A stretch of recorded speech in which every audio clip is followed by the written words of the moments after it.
नमस्कार. स्नेहा टी चॅनलवर आपलं स्वागत आहे.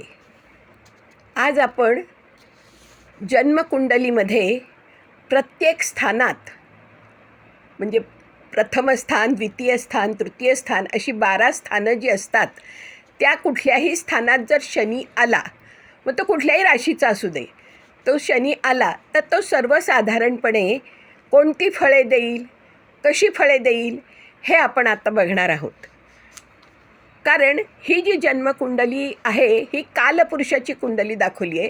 इथे 1, 2, 3 असे अंक आहेत, पण आपली स्वतःची जर जन्मकुंडली असेल तर तिथे 1च्या ऐवजी कुठलाही अंक येऊ शकतो आणि कुठल्याही स्थानात कुठलाही अंक म्हणजे 1, 2, 3 असे अँटी क्लॉजवाईजनी नेहमी ते अंक पडत असतात.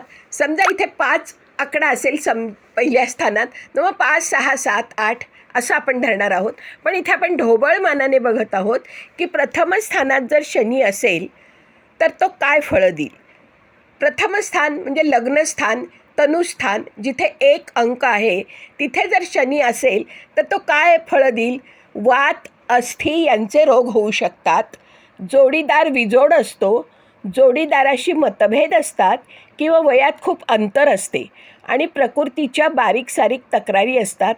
केस आणि दात यावर सुद्धा परिणाम होऊ शकतो जर शनी प्रथम स्थानात म्हणजे तनुस्थानात असेल, कुठल्याही राशीचा असेल. आपण फक्त इथे तो स्थानानुसार बघत आहोत. प्रथम स्थानात जर शनी असेल तर काय काय होईल ते मी तुम्हाला आत्ता सांगितलं. आता द्वितीय स्थान म्हणजे जे धनस्थान आहे तिथे जर शनी असेल तर तो कसा व्यक्तीला बनवेल. न्यायप्रिय व स्पष्टवक्ती व्यक्ती असते. फसवणुकीमुळे धनसंचय होण्याची शक्यता असते, म्हणजे फसवणूक करण्याकडे स्वभाव असतो. पैसा चांगला असतो. लोखंड, लाकूड, कोळशाच्या व्यवहारात फायदा होतो. डोळे किंवा तोंड यांचे रोग होऊ शकतात. जन्मस्थानी भाग्योदय होत नाही आणि मित्र हे जे आहेत ते मध्यम स्वरूपाचेच असतात. म्हणजे जन्मस्थान जे आहे तिथे जर शनी असेल तर भाग्योदय होत नाही. तृतीय स्थानात शनी असेल म्हणजे जिथे भ्रातृ म्हणजे भावाचं स्थान आहे, ते पराक्रम स्थान आहे, 3 अंक आहे, तिथे जर शनी असेल तर या स्थानातील शनी बरीच शुभफळे देणारा असतो. आर्थिक स्थिती चांगली देतो. लहान भावंडांचे सुख मिळते. अनेकदा कौटुंबिक कलहामुळे कार्य पुढे जात नाही. आरोग्य मात्र अपवाद सोडता चांगले असते. एखाद्याचंच आरोग्य बिघडू शकतं, पण पराक्रम स्थानातला शनी आरोग्य मात्र चांगलं देतो. आता चतुर्थ स्थानातील शनी, इथे चतुर्थ स्थान म्हणजे मातृस्थान दिलेलं आहे आणि मातृस्थानातील जो शनी आहे त्याला त्या व्यक्तीला आईच्या बाबतीत काहीतरी त्रास असतो. वाहनाचे सुख मध्यम मिळते. वडिलोपार्जित धन मिळण्यास बऱ्याच अडचणी निर्माण होतात. आरोग्याच्या तक्रारी राहतात. घरात काहीतरी वादविवाद होत असतात आणि या स्थानातील शनी संमिश्र फळे देतो. आता पंचम स्थानातील शनी, इथे 5 जो अंक लिहिलेला आहे आणि संतती स्थान असं जे लिहिलेलं आहे त्या स्थानात जर शनी आला तर या स्थानातील शनी प्रेम प्रकरण, संतती आणि शिक्षण याविषयी मध्यम फळे देतो. व्यक्ती दीर्घायुषी असते. मन अनेकदा चिंताग्रस्त असते. मित्र कमी असतात आणि स्त्रियांच्या कुंडलीत पंचमातील शनी उशिरा किंवा संतती अजिबातच देत नाही. जर स्त्रियांच्या कुंडलीत पंचम स्थानात शनी असेल तर तो संतती त्या स्त्रीला होणं जरा अवघड असतं किंवा मग उशिरा होते. आता षष्ठ स्थानातील शनी, षष्ठ स्थान म्हणजे रोगस्थान. या रोगस्थानात जर शनी असेल तर तो काय देईल. हाडे, वात, त्वचा यांचे रोग होतात. बघा, हाडे, वात आणि त्वचा यांचे रोग होतात. या स्थानातील शनी शत्रूंचा नाश करतो, पण शत्रू मात्र राहत नाहीत या स्थानात शनी असेल तर. खाण्यापिण्याची आवड असते. मातुल म्हणजे आईकडच्या घराण्याकडील सुख कमी मिळते. एक तरी आणि शस्त्रक्रिया होतेच होते षष्ठ स्थानातील जर शनी असेल तर.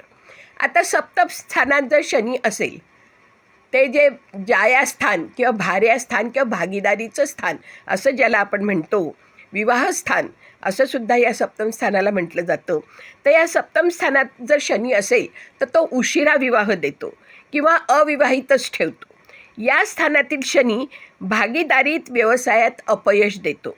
अनेकदा जोडीदाराशी मतभेद होतात आणि संसार सुखास मध्यम असतो.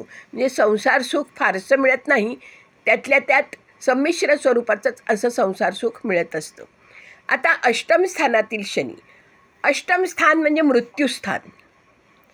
या स्थानात जर शनी असेल तर तो दीर्घायुषी करतो त्या व्यक्तीला, मात्र तो अंथरुणावर दीर्घकाळ खेळवणारे वा दीर्घ मुदतीचे आजार देतो, हाडांचे विकार देतो, अपघाताचे योग अनेकदा येतात, वारसा हक्क संपत्ती मिळण्यात अडचण निर्माण होताना दिसते. जर तुम्हाला वारसा हक्काने संपत्ती मिळत असेल, पण ती मिळवण्यासाठी तुम्हाला अडथळ्यांची शर्यत पार करावी लागते. आता नवम स्थानातील म्हणजे भाग्यस्थान जिथे लिहिलेलं आहे, त्या नवम स्थानातील शनी काय फळं देतो, तर तो तीर्थाटने बरीच करतो. म्हणजे तीर्थयात्रा बरीच त्या व्यक्तीला घडवून आणतो. भाग्योदय उशिरा होतो, मिळकत थांबून थांबून होते. म्हणजे लगेच भराभर मिळकत येते असं नाही. जी आर्थिक आवक आहे ती हळूहळू येते, कमी कमी होत असते. मित्रांशी मतभेद होतात, मित्रांशी अजिबात पटत नाही. भावंडांचे सौख्य नसते, अंगात धीटपणा कमी असतो, अनारोग्य बऱ्याचदा होतो. म्हणजे अनारोग्य म्हणजे आरोग्य जे आहे ते वारंवार बिघडत असतं.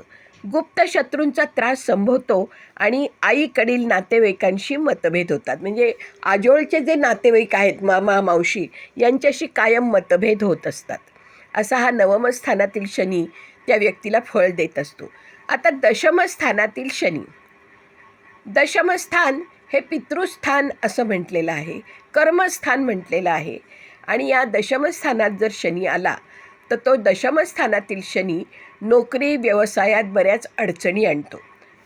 म्हणजे नोकरी मिळवायची असेल, व्यवसाय चालवायचा असेल तर तिथे अनेक अडचणींना तोंड द्यावं लागतं त्या व्यक्तीला. आयुष्यात चढउतार बरेच येतात, खूप चढ उतार होतात आयुष्यात, कधी चांगलं कधी वाईट असं सारखं घडत असतं. वडिलांशी पटत नाही, जे आपले जन्मदाता आहे त्याच्याशी पटत नाही, किंवा पितृसौख्य लवकर हरपते, किंवा मग वडिलांचं जे छत्र आहे आपल्या डोक्यावर ते राहत नाही, लवकर वडील जातात. वाडवडिलांसंबंधी काहीतरी न्यूनता असते, आणि वाडवडील म्हणजे आपले जे पूर्वज आहे त्यांच्या बाबतीत काहीतरी न्यूनता असते आणि ती आपल्याला कळत असते. आता एकादश स्थान म्हणजे लाभस्थान, लाभस्थानात जर शनी असेल तर तो काय फळे देईल. 11व्या म्हणजेच एकादश स्थानातील शनी संतती, शिक्षण, प्रेम आणि भविष्याची चिंता निर्माण करत असतो. बघा, लाभस्थानातला शनी संतती म्हणजे मुलांविषयी चिंता, शिक्षणाविषयी चिंता, प्रेम प्रकरण असेल तर तिथेही चिंता आणि भविष्याची चिंता निर्माण करतो. व्यक्ती तत्त्वचिंतक असते, तत्त्वाला धरून राहणारी असते आणि तत्त्वाच्याच अनुषंगाने वागणारी ती व्यक्ती असते. अनेकदा आरोग्याच्या तक्रारी असतात, आरोग्याच्या तक्रारी कायम चालू असतात. आरोग्य कधी चांगलं कधी वाईट, कधी चांगलं कधी वाईट, अशा या सीसॉच्या फळीसारखं इकडे तिकडे झुलत असतं. आणि विवाह सौख्यात अनेकदा अडचणी निर्माण होतात. जर लग्न झाल्यानंतर विवाह सौख्य जे मिळायला पाहिजे जोडीदाराकडून, त्यामध्ये खूप अडचणी अशा दिसतात. आता आपण बघणार आहोत 12व्या स्थानातला म्हणजे व्ययस्थानातला शनी काय फळं देतो. तर 12व्या स्थानात जर शनी असेल तर तो खर्च खूप करण्याकडे त्या व्यक्तीचा कल असतो, म्हणजे खर्चिक स्वभाव असतो. नंतर हॉस्पिटलायझेशन, तुरुंगवास, बंदिवान, दंड असं पण काही काही घडू शकतात. प्रकृतीच्या लहान सहान तक्रारी भेडसावत असतात. प्रकृतीचं काही ना काही चालूच असतं. अध्यात्माकडे ओढा असतो आणि प्रवासातून नुकसान होऊ शकते. म्हणजे ही जी व्यक्ती असते 12व्या स्थानात शनी असेल तर त्या अध्यात्माकडे त्याचा ओढा आहे, देव वगैरे मानणारा असा आस्तिक स्वभावाचा आहे. आणि प्रवास जो करतो त्यावेळेला त्याला नुकसान होऊ शकतं. नुकसानात बरीच त्याचं नुकसान, प्रवासातून अनेकदा नुकसान वगैरे फार घडतं. अशी ही शनीची 12 स्थानातील फळे आपण बघितली. ही कुंडलीतील 12 स्थानांमध्ये शनी असता कोणती सर्वसाधारण फळे मिळू शकतात याची माहिती दिली असली तरी सगळ्यांच्याच बाबतीत तंतोतंत अशीच फळे येतील हे काही सांगता येणार नाही. कारण वरील स्थानामध्ये शनी शुभ असेल तर शुभ फळे मिळतील, वरील स्थानांमध्ये शनी अशुभ असेल तर अशुभ फळे मिळतील. शनीवरील कोणत्याही स्थानात गुरुसारख्या शुभग्रहाच्या दृष्टीत असल्यास त्याची शुभ फळे मिळतील. म्हणजे कुठल्याही स्थानात शनी आहे पण त्यावर गुरुची शुभदृष्टी येत असेल तर त्याची फळे शुभच मिळतील. वरीलपैकी कोणत्याही स्थानामध्ये आणि शुभ असून त्यावर पापग्रहांची दृष्टी असल्यास वेगळी फळे शनी देईल. आणि वरील स्थानांपैकी कोणत्याही स्थानात अशुभ शनी असून त्यावर पापग्रहांची दृष्टी असल्यास जी फळं तुम्हाला मिळणार आहेत ती ते अतिशय तीव्र स्वरूपाची असू शकतात. त्यामुळे सर्वसाधारण फलादेशाची माहिती असंच आपण या व्हिडिओकडे बघावं. आपल्या 12 स्थानामध्ये आपला शनी कुठं आहे ते बघावं आणि त्याप्रमाणे आपण ही ढोबळमानाने सर्वसाधारण जी फळे सांगितली आहेत तशी ही शनीची फळे आपण बघणार आहोत. सगळी 12 स्थानं आपण पाहिली. प्रथम स्थान, धनस्थान, तृतीय स्थान म्हणजे पराक्रम स्थान, त्या स्थानात काय काय फळं मिळतील हे आपण आत्ता ढोबळमानानं याची आपण चर्चा केलेली आहे. प्रत्येक स्थानात शनी अशीच फळं देईल असं नाही, कारण शनीच्या काही तूळ राशीत तो उच्चीचा असतो आणि तूळ रास जिथे असेल त्या स्थानात जर शनी असेल तर मग त्याची फळं नेहमी शुभच मिळतील. शनीची लाडकी रास आहे कुंभ. मग कुंभ राशीत जर शनी असेल स्वतःच्या राशीत तर तिथेही तो चांगली फळं देईल.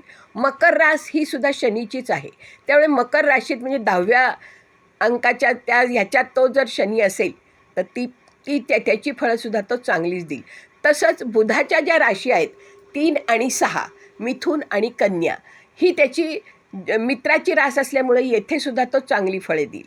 तसंच शुक्र 2 आणि 7 शुक्रसुद्धा त्याचा मित्र आहे, त्यामुळे त्या राशीच्या स्थानात शनी आला तर तो चांगलीच फळं देईल.